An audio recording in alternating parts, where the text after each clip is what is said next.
guys, we used to run late all the time, and that made our lives more stressful than they had to be. Unfortunately, being late is super easy to accomplish when you have kids, and the more kids you have, the easier it gets. But we figured out how to stop being late, and we're gonna show you how to stop being late all the time, even with kids. When I was a kid, and don't worry, I'm not gonna tell you my whole life story, but I grew up being on time most of the time, and I was also pretty aware of and frustrated with people that weren't on time. And it wasn't until I got to my college years that I got super busy and tried to squeeze in more and more stuff, and that ended up with me just being late. Growing up, I was not that punctual. I mean, I was probably 5-10 minutes late for most things. I tried to make it for class on time most of the time, but I would always be running to the bus just to be able to make that deadline. That was kind of the situation we were in when we met and got married and had kids, and then you have kids and you realize it was easy before. I mean, getting out the door, put your shoes on, put your coat on, walk out the door. That's it. When you have kids, I mean, all of a sudden you have to bring tons of stuff with you. They have a massive blowout the second you walk out the door every single time. And they just operate on a different timeline than adults. It's like, hey, we have to move. And they're like, hey, do I really? The point being, it definitely didn't get any easier with having kids, and we were kind of stuck in that mode for a while. It wasn't until, a couple years ago that Ben all of a sudden said, you know what, Christine, Sunday mornings are just not working for me. And it was really nice because we sat down and had a really good discussion about what it was that wasn't working. We'd get up with plenty of time before having to go to church. Then we'd eat breakfast, kind of talk a little bit, have a nice calm morning, and then 30 minutes before heading out the door, everything was just chaos. Jumping into the shower and get dressed, get the kids dressed, where's my tie? It doesn't make sense to go to church and try to enjoy the respite that offers when you've just been yelling at your kids and snapping at your wife. And this year was really a turning point for us. It wasn't so much the not wanting to be late that inspired us to stop being late all the time, but it was more not wanting to have those feelings that are associated with being late. And that, in our experience, is really the first step for how to stop being late all the time. Be more aware. The next time you are running late, take a moment and just notice the feelings and the mood around you and ask yourself, what is it that I'm really trying to get away from? Take it one step further than just, oh, I hate being late. Because understanding the real reasons for wanting to stop being late is so much better of a motivator than just recognizing I don't like being late, but then not doing anything about it. Why is it that you want to stop being late all the time? Please let us know in the comments below. Another reason for this exercise is to understand better the practical reasons for why you're running late. Is it that you just get completely engrossed in your tasks and then you space the fact that you're supposed to have a meeting or be somewhere? Or is it the fact that you just underestimate how long things take? I think this is something that people do all the time. They think, well, getting out the door is gonna take me 2 minutes. Put on a coat, shoes, out the door.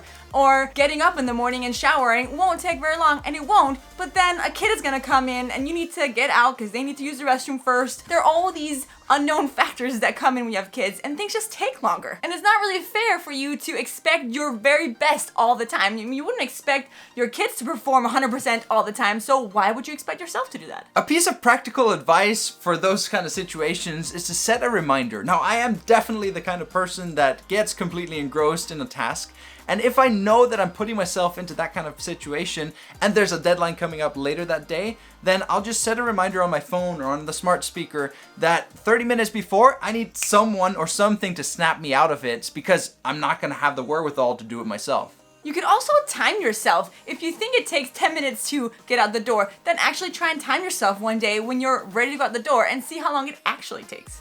Here's the thing, people tend to underestimate how long time stuff takes. But there is a simple trick to how to be better at being on time. You basically write down the amount of time you think any given task is gonna take, then you time yourself performing that task, and then when you have those two numbers, you simply divide the actual with the estimate, and then you have something called your fudge ratio.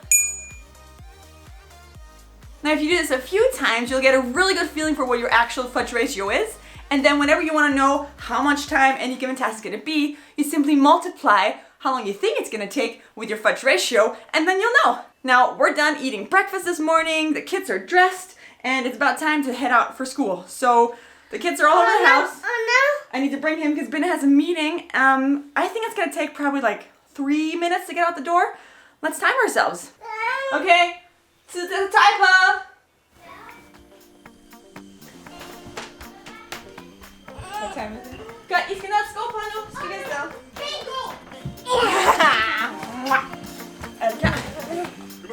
Emilia, kommer du ned, skat? Okay.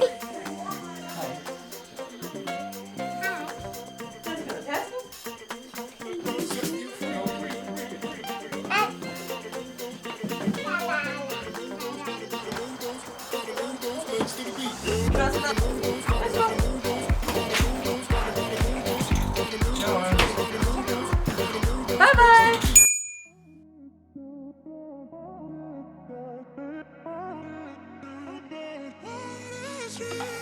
If you've liked the video so far, then give us a like, and also hit the subscribe button while you're at it. We promise you we'll make it worth it, because we're always trying to improve, so if you have any suggestions for us, leave us a comment in the comments below. Something else that really helped us stop being late all the time was to stop focusing on all the things that we couldn't control and just being more proactive. I remember just after Marcos was born, I'd be sitting on the bus on my way to work, running maybe 10 or 15 minutes late, and I'd be thinking about all the reasons for why I was being late and how I would present that to my coworkers once I actually showed up. And the thing is, they're not bad excuses. I had good reasons for being late. You know, Marcos was uncooperative, or had a poop explosion, or the traffic was really bad and the bus was running late, or the sink was clogged while I was getting ready. But the thing is, I was focusing on all the things that caused me to be late rather than all the things that I did to make sure that I was on time anyways. Being proactive is the first of the 7 habits of highly effective people, and I think for very good reason, because it's so easy to focus on all the things that are happening to you that you might not even realize that you're doing it, instead of actually focusing on all the things that you could do to prevent a certain situation from coming up. Just last week, we were running late to get out the door to drop the kids off for school. It was a really bad morning. I mean, Binna had a really bad headache and therefore wasn't as much help as he usually is. Lucas, he was so clingy. He was like crying all the time. Whenever I put him down, he'd just be whining. So he had to be on my hip basically all morning. Emilia was really aloof and just kind of in her own world, and Marcus took forever to do simple tasks. So all in all, that resulted in the morning not going the way it usually does, and us being late. With kids, there are so many things that you can't control, and they are making you late. However, when you think about it, a lot of those things you can't control, you're actually able to influence if you prepare ahead and if you anticipate them. When you look at the evening before this horrible morning, I mean, Ben and I, we stayed up way too late watching Netflix. We left plates on the countertops, we didn't empty the dishwasher, we didn't prepare the kids' lunches, which we usually do. And even though it's the kids' responsibility to prepare their clothes for the following morning, we didn't remind them. So we definitely didn't do our part in making sure that we were prepared for the following morning. Yeah, so that morning, my mind was on like making lunches, making sure this is done, and getting everything caught up from the night before. So I didn't have the wherewithal to set Emilia down, look her in the eye, and tell her, you know what? Would you please go up, put your socks on, and come straight back down? It's funny how like often we have to make that mistake. We know that that approach works so much better when you get down on their level, you talk to them, you explain the situation. It takes 30 seconds longer, but it saves you minutes and minutes when minutes count. Exactly. So when you are proactive and you think about all the things that you can do instead of all the things that happen to you, you realize that there are a whole lot of dials and knobs that you can tweak to make sure that you're on time rather than late.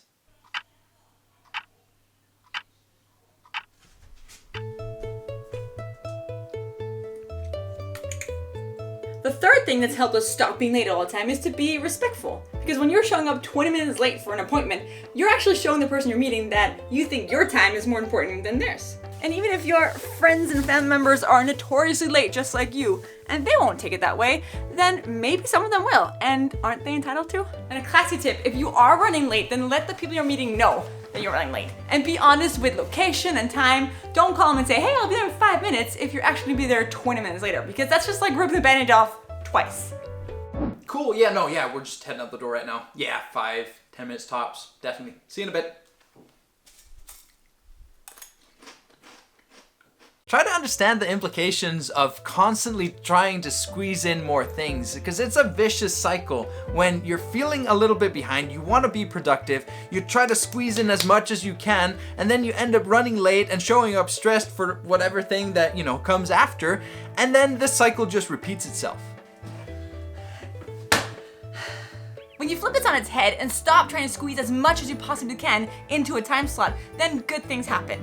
Try to show up early for things. Try to go 10 minutes early for a play date. Put your phone away. Yeah, then you have time to sit down with your kid, look at the little bugs that are crawling around. I mean, some of my favorite memories are when I have a little extra time and I give that time to my kids. Yeah, and some of the best ideas that we get come when we don't have anything on our agenda. We just take time to do nothing. And don't stress out if you are running late. As much as this is a video about how to stop being late all the time, it's also, and probably more importantly, a video about finding the right balance and figuring out what works for you. Thanks for watching, guys. We really hope that you enjoyed this video. These tips were definitely something that has helped us in our lives, and we hope they can help you as well. If you look over here, YouTube has another suggestion for a video you might like as well. See you next week.